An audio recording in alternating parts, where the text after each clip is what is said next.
حبیب اجمی کا نام سنا ہوگا آپ نے، بغداد کے رہنے والے مشہور مالدار شخص، پیسہ بہت تھا لیکن معاملہ یہ تھا کہ سود پر پیسہ، سود کا کاروبار، لوگوں کو سود دینا، لوگوں سے سود لینا، یہ کاروبار چلتا تھا۔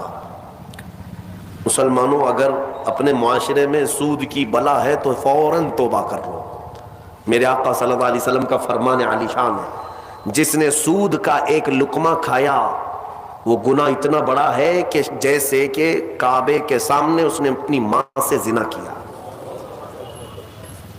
یہ بہت خطرناک چیز ہے، لوگ اس کو آج ہلکے میں لیتے ہیں۔ پیسہ ڈبل کرنے والا سسٹم مسلمانوں کو بہت جلدی پسند آتا ہے، کوئی بھی آ جائے کمپنی، چیٹ فنڈ کمپنیاں صرف مسلمانوں کے محلے میں ہی کامیاب ہوتی ہیں، باقی جگہ نہیں۔ لاکھ روپے دو اور تم گھر میں نواب صاحب بیٹھے رہو، ہر مہینہ 10-10 ہزار آتا رہے، یہ پتہ ہی نہیں کہ کس طرح سے آتا ہے۔ تمہارے گھر میں آنے والا ایک لقمہ بھی تمہاری تحقیق کے بغیر نہیں آنا چاہیے، تم مسلمان ہو۔ ایک سکہ بھی تمہارے گھر میں بغیر تحقیق کا نہیں آنا چاہیے۔ اگر مشکوک، یعنی جس میں شک ہے، حرام کی بات نہیں کر رہا ہوں، حرام تو بڑی بات ہے، جس مال میں شک ہے اس مشکوک مال کا بھی ایک لقمہ کھا لیا تو اولاد بگڑ جاتی ہے۔ بزرگوں نے فرمایا اولاد بدتمیز پیدا ہوگی، بد اخلاق ہو جائے گی، کردار سے عاری ہو جائے گی، اس کا خیال رکھو۔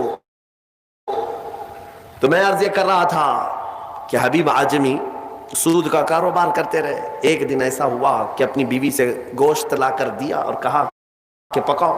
بیوی نے کہا لکڑیاں نہیں ہیں، کہا کہ میں فلاں کے اوپر میرا سود آتا ہے، سود میں وہ لکڑیاں لے آؤں گا، سود میں لکڑیاں بھی، گھر کا آٹا بھی سود میں لا کر کے دیے۔ بیوی نیک تھی، سمجھاتی رہی۔ اس دن دعا کرتی ہے مولا میرے شوہر، میرے سرتاج، میرے رفیق حیات کو ہدایت دے دے۔ جب چولہے پر یہ ہانڈی رکھی گئی، کھانا پک گیا، یعنی سالن پکا، تو اس نے اتارا، حبیب اجمی دسترخوان پر تھا، ہانڈی کھولی گئی تو اس میں پکتا ہوا خون تھا، خون کے علاوہ کچھ نہیں۔ حبیب اعجمی نے پوچھا یہ کیا ہے؟ بیوی نے کہا جب لوگوں کا مال سود میں لا کر کے دو گے تو اللہ تعالیٰ تمہیں دنیا میں ہی خون کھلا رہا ہے، آخرت میں کیا عذاب ہوگا۔ بات اثر کر گئی، بات اثر کر گئی دل پر، اور ڈر بھی گئے کہ اپنی آنکھوں سے دیکھا کہ پکتا ہوا گوشت خون بن چکا ہے۔ فوراً پورے جسم میں کپ کپی طاری ہو گئی، توبہ کیا، کھڑے ہو گئے، گھر سے باہر نکلے تو راستے سے جا رہے تھے، بچے جو کھیل رہے تھے، ایک بچے نے پکار کر کہا اے بچے ہٹو، یہ سود خور آ رہا ہے، اس کی چھاؤں کہیں ہم پر پڑ گئی تو ہم برے ہو جائیں گے۔ بچوں میں بھی یہ بات آ گئی تھی۔ حبیب اجمی کو آج دل پر بات لگی، میرا رب کسی کے لیے ہدایت دیتا ہے تو کچھ ذریعے بنا دیتا ہے۔ حبیب اجمی اب رونے لگ گئے کہ میں اس قدر خستہ ہوں، اس قدر بدنام ہوں کہ بچے میری چھاؤں سے بھاگ رہے ہیں۔ اب سوچا کہ اب میں سود نہیں لوں گا اور نہ ہی اس کاروبار میں، سب کو چھوڑ دیا۔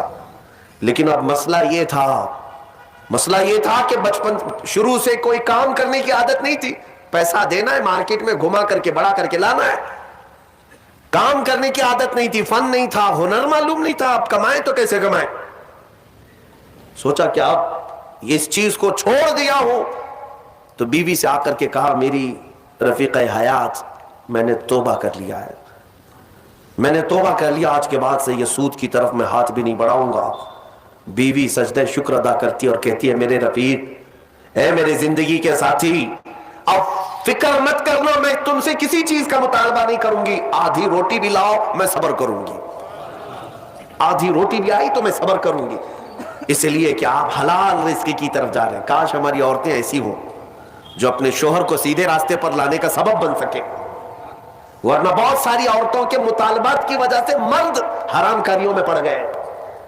تنخواہ تھوڑی سی ہے، عورت کے مطالبے زیادہ ہیں، اس کے مطالبے پورے کر نہیں پا رہا ہے تو حرام کاریوں میں مصروف۔ بہت سارے مردوں کے بگڑنے کی وجہ ان کی عورتیں بنی ہیں، اور جب پورا نہیں کر پاتے اور پیسہ بھی نہیں مل پاتا تو پھر نشے کی عادت لگ جاتی ہے، ٹینشن سے مکتی چاہیے، جو روز عورت مجھے گھر پہ جاتی پریشان کرتی ہے۔ میرے عزیزوں، وہ حبیب اجمی کی خاتون نے ان کو دلاسا دیا کہ جاؤ آپ نوکری کرو،